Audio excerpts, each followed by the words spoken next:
place to deal with it, but we're going to come to that.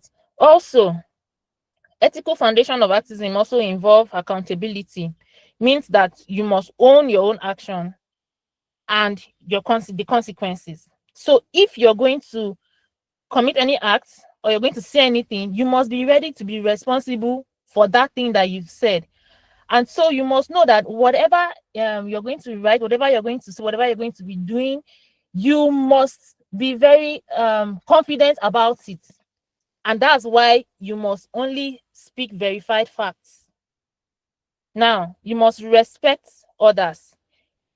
Even in dissent, dignity must remain. No matter how angry you are at Tinubu, please permit me to use the name of our wonderful president. No matter how angry you are at him, he's still the president of this nation. And so you must respect him, and you must dignify him and that position, because however you want to be angry, the degree of your anger cannot reverse the fact that he remains the president of the country. And also respect and transparency. So you must be open about your motives and your sources. So you must be ready to vouch for the sources of your information, except there are exceptions to that, of course. Maybe for security reasons, there shouldn't be disclosures and all. Now we're moving on to legal rights in Nigeria. It's very important that we understand our rights, because there are many people who just launch and join others. They don't even know the rights that they have. They don't know what backs them up. So it's very important that we understand that. Now, we have the Nigerian Constitution, which is the ground norm of the nation. And under section 39 and section 40, I don't know if I know about. Sorry, is someone saying something? Okay, so if you read chapter 4 of the Nigerian Constitution, it speaks about the fundamental rights every Nigerian has. And amongst those fundamental rights, I know you've heard of right to life, right to personal liberty, right to fair hearing.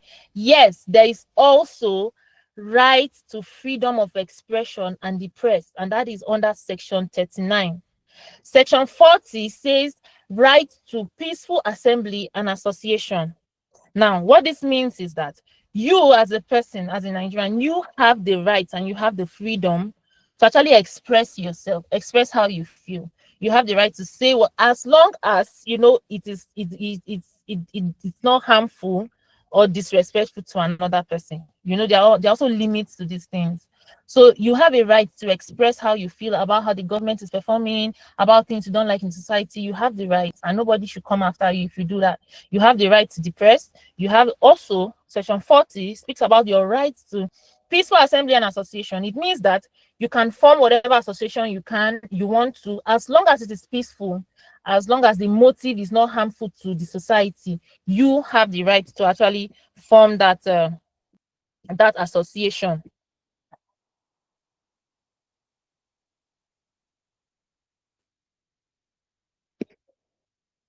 Are we together, please? Yes. Right. Thank you. Now, people used to say that before we go for a peaceful protest, we have to get police approval. No, you don't need a police approval. However, you need to notify the police if you're going on any physical protests. Protest is a form of expressing yourself. In fact, I would say protest is a form of, manifesting your rights or expressing yourself, how you feel. That is what protest is. And protest can be peaceful, and protest can get violent also. So part of the rights is you don't necessarily need to have an approval from the police before you can go on a protest. However, it's very important that you give them proper notification before you do that, before you go on a protest. And also, you can also involve other bodies. You see, Some people go along with road safety, yes, just for, to take caution and all. However, you must know that, like I said, hate speech, incitement to violence, or blocking critical infrastructure may be deemed unlawful. So if you go for your protests and you demonstrate any of these kind of things, or hate speech, or you go and block the road because you're protesting and all that, then that protest can become unlawful, even though it is your right to express yourself. But if you go beyond the boundaries, it becomes unlawful. So it's very important that knowing the legal terrain makes your activism stronger and safer. Now we're going to look into the civil society and social movement. I'd like you to know that being an activist is not a thing of, you're not an island. If you're an activist, there are other people who feel the same way that you feel and want the change that you also seek. Also, there are other international bodies, both local and international bodies, that give necessary support, like movements like SERAP, Enough is Enough. I know you must have heard of them, and many others.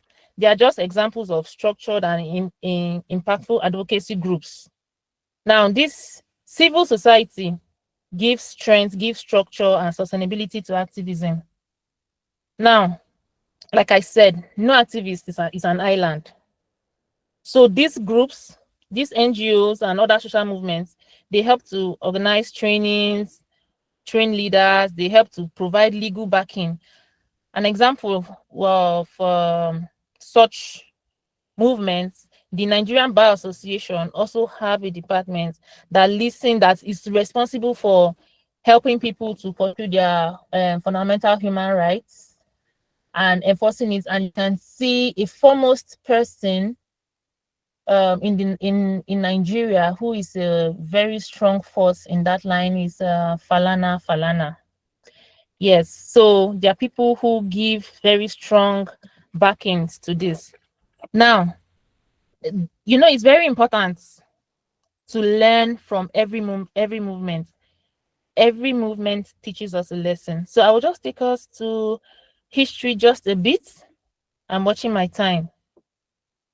Now we're going to look at case studies from Nigeria, and we're going to take some lessons from the past. First of all, Nigeria's history is rich with activist movements, and we're going to look at some lessons. The first one is the Aba Women's Riots in 1929. That was when women mobilized against colonial taxation, and it was really organized. I would say that there was some level of fatality, but something we can learn from there is the grassroots solidarity. Grassroots solidarity is very powerful, and I can tell you politicians actually take advantage of this. And that's why I hear grassroots, when they go out for campaigns, grassroots levels, they don't joke with it. So that's one thing we need to know. That's one lesson we need to know. So if you're going to want your voice to be heard, especially at the national level, you need to work on like the grassroots, reaching people door to door, let people understand their rights, let people know this, so that we can come together and then our voices can be heard.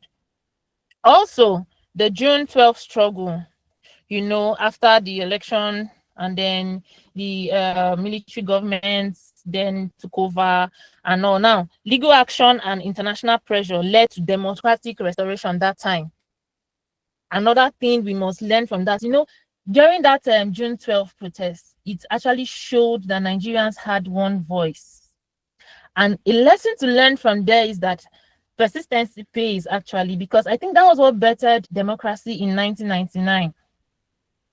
Now, Occupy Nigeria, more recent, of 2012, showed that, it was all about protests over fuel subsidy. If you remember Goodluck Jonathan's time, it was all about protests over fuel subsidy. And this showed strength in human numbers, because this particular one affected all Nigerians. So we were, practically speaking, with one voice. And I wish that Nigerians can actually, express themselves concern concerning the bad governance, just the way they express themselves. That's Occupy Nigeria time in 2012. Now, because it was a protest against the fuel subsidy, but however, it failed that time because there was no proper structure. Yes. So what we learn from this is that leadership actually matters.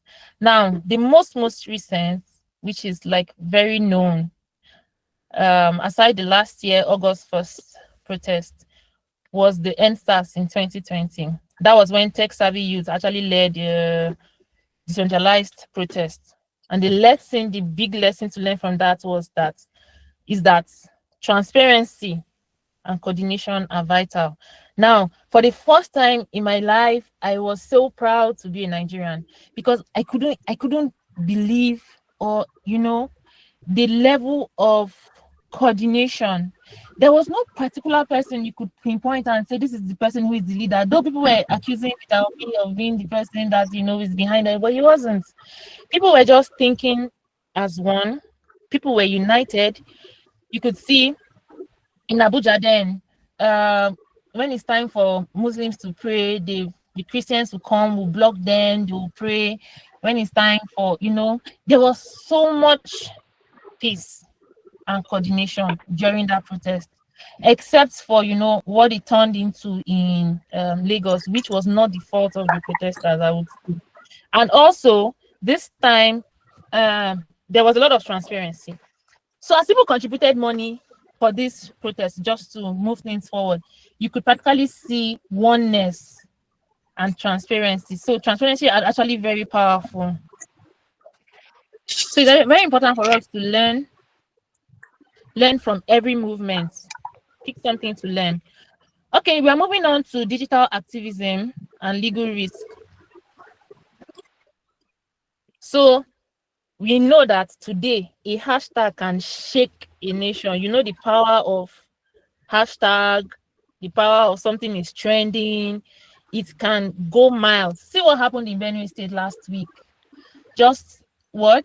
Very dark man visited, and then whoa, it's everywhere. You understand? Even the president of the nation had to go to Benue State just because of the power of the social media. So a hashtag can shake a nation, but you must know that digital activism comes with its own rules. So you can use platforms like Twitter, Instagram, WhatsApp, and the likes. However, as you're doing that, you must avoid defamation. Now, I would like each and every one of us to go and read section 24. Please, you need to write that down, because I think that every Nigerian needs to know this. Section 24 of the Cyber Crimes Act. One very interesting thing about the Cyber Crimes Act is that there's so much in it. The lawyers who drafted that act need to be given so much kudos, because they really targeted young people. So many things are hidden. And if you go on the internet, I will just be seeing all manner of defamation here, defamation here, like that. So you must know the limit to which you can express yourself. So you must avoid defamation, avoid misinformation, avoid hate speech. Please read section 23, 24, 25 of the Cybercrime Act. You must know the law, and you must be very careful about your online speech and all. These days, people are just gisting, and people can even take voice recordings and go and slander them here and there. Though now people are coming up with the story of, no, it's not me, it's AI. It's not me, it's AI. So digital tools are actually very powerful, but like fire, and so they must be controlled effectively.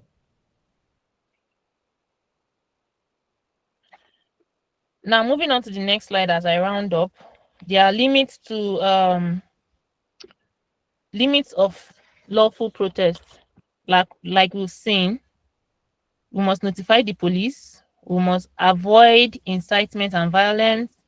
We must assign marshals. That's when I spoke about the federal road safety. We can carry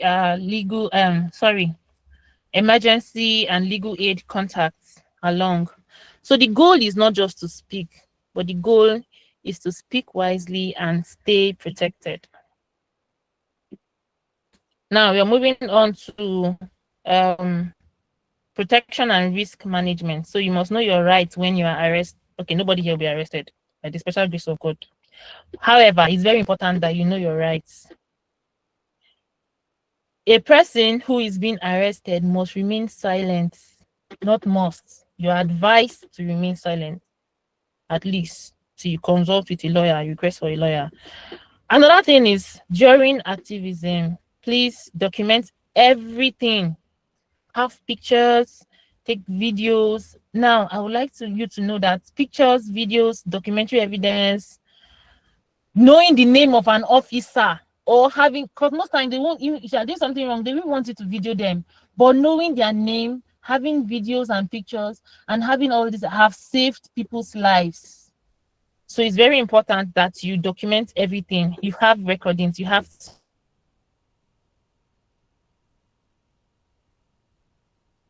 something saved.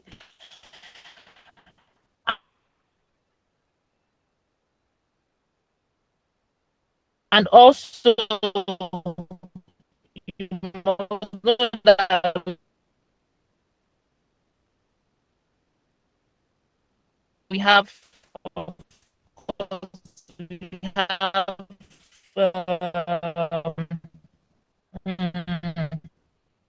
legal.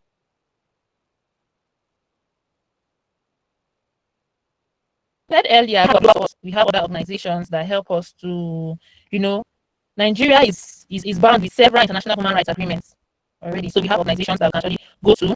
You have the honesty, yes, so yeah, that's powerful. So you have proper, So my advice is for you to be an effective and ethical activist in Nigeria. And this means that you must first of all do your homework very well. It's very important. You don't need a lawyer to. It's not only lawyers that read the Constitution. It is not only lawyers that read the acts that have been enacted. Get a copy of it. You can, and it's so easy. You can actually download now and read, so that you will know your rights and you know the limitations you have to expressing your rights. So do your homework very well. Understand the law. Understand history. Understand the power of structures. Secondly, to be effective, you must be very strategic. Now, I will advise you, choose your battles and build coalitions. It's not every time you are so gingered, you must be heard every time. And then even when something is actually good, but standing on a very false foundation, you go and include yourself in it. So do your homework. Stand every structure you're trying to form. Understand it. And choose your battles. Like I said, do it with wisdom. Now, another advice I have is for you to stay accountable. Like I said initially, handle funds, handle data, and volunteers with integrity. Also, you can use different tools to go about it. You can sue. It depends on what it's like. You can use the media, you can use petitions, but those is another advance. It depends on the situation you're per time. Now, it's not just about protesting. Having or being an activist is not just about protesting. It's about planning properly and having good structure. Thank you very much. I really appreciate you all. I don't know if anyone has a question for me.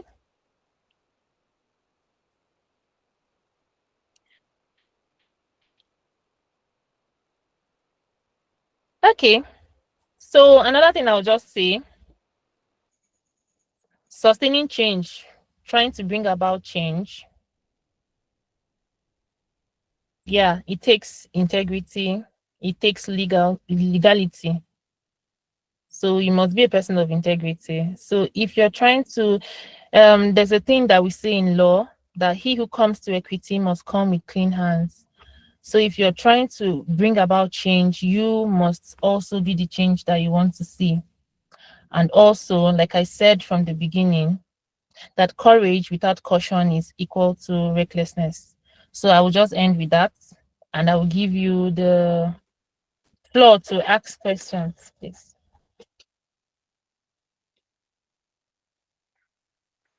Okay, thank you so much. That was a wonderful session. Thank you, ma'am. So we have a question from Socially. Socially, go ahead and All ask right. your question. Good evening, man. Good evening, everyone. Good So it evening. was a very amazing session. Yeah, but I want to ask this question because while you were rounding up, you said if you choose battles with wisdom.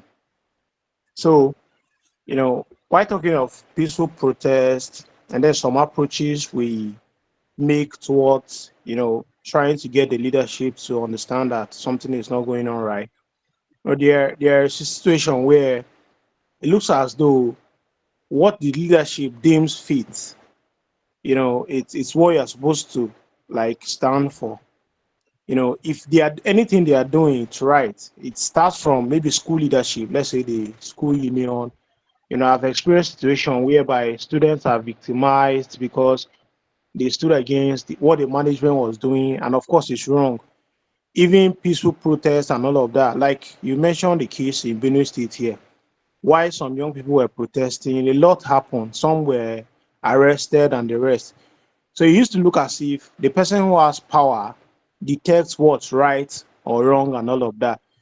So many people now shy away. You get students, let me just do my degree and go. Even citizens, they just, me, I don't want problem. Let me just stay. But as an activist, you don't have to do it like that. So how will this wisdom look like? Like, what will you do to say you are, choosing this battle with wisdom? That's my question. How will you approach it to be wisdom so that you are not going to keep quiet to what's happening that is wrong, and you will really, advocate for change in a very positive manner? Thank you. Okay, thank you very much. Like I said, before you begin to protest about something or raise your voice concerning something, it's very good that you do your own background check. You remember the principles I spoke about: truthfulness, non-violence, accountability, and respect for human dignity. So you must actually look at it and know if it is, be sure if it is something you want to do. You know the kind of people that you're actually protesting with, and then you must be sure of the foundation, if it is something that is true, something that is worthy of it. Now, the examples you gave about the protest in Makodi, which was the government tried to stop, that was actually a good protest, I would say. There was no challenge with that. An example of a kind of protest or activism I won't advise you to join, maybe a group of people who what they do is to insult the government, defamation, insulting leaders, writing all manner of things against them. Because when they decide to use the law and go after such people, they will go after every one of them. And though you may find someone who comes with very good intentions and okay, it's true, this thing they are doing is bad, but the manner in which you're going about it is not correct. And that's the reason why right now you are receiving proper information. So you know the boundaries.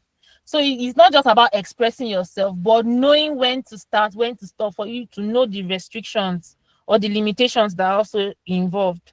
You understand? So, like I advised, so just an advice I gave to you, that you should choose your battles. So when you look at it and say, okay, actually this thing is not correct, and I think, okay, yes, this is the right way to go about it, then you can join. Your voice can be heard. However, if you're doing the right thing the wrong way, it may backfire. So that's what I meant by that. Thank you. I don't know if that answered your question. So, so for the people that were arrested in the Benue State protests and all of that, you said it was right.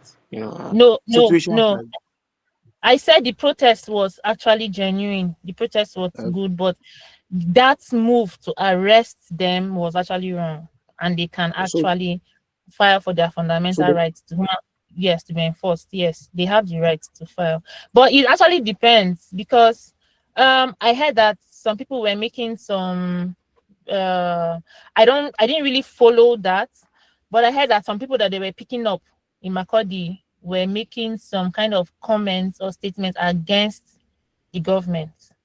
They were not just people who were in the protest ground that day. They were not just those people. I think there's one lady, Eukaria, or so. I think I read about that. Who is, I think she's being wanted now for making some kind of statements against the government, even though she was among those that were protesting physically. But you see, it's very important that you do this thing legally. You know what to say, you know what not to say, even in the course of that. Because when they come after, when the government or anybody involved or anybody hurt by your move decides to come after you, they will not say the good things that you did or look at the good side or the good side of what you're doing. They will just pick the one that they can use against you, and they will, work on that. That's it, sir.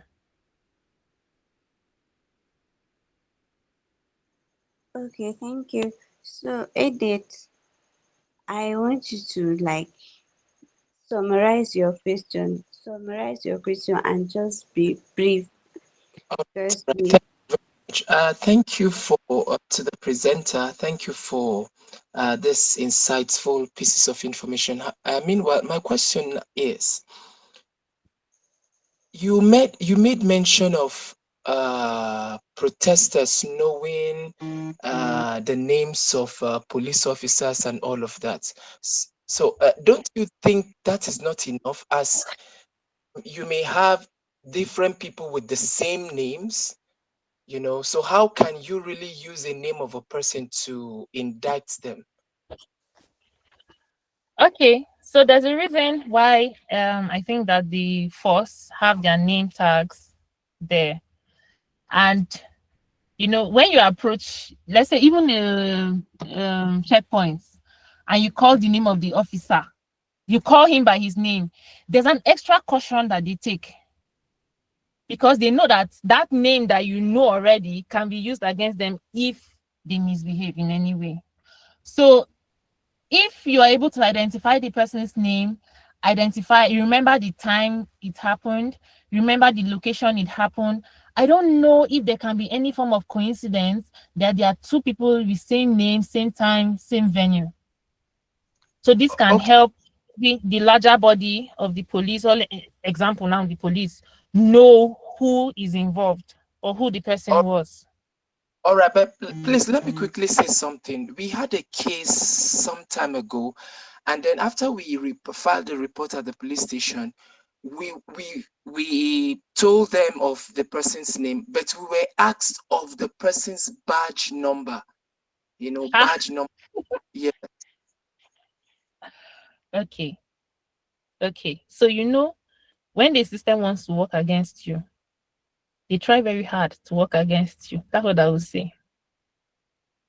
So in that case, now you have to, maybe get a lawyer to actually dig in some more facts for you, or find a way around it, or do more investigations on it, finding a way to get the officer's badge number through a means. Because I could clearly see maybe the system was just trying to work against you or the people involved. okay, thank you so much, ma'am. That was a wonderful session, and we really appreciate you being here today. We've learned a lot. Thank you, thank you. Please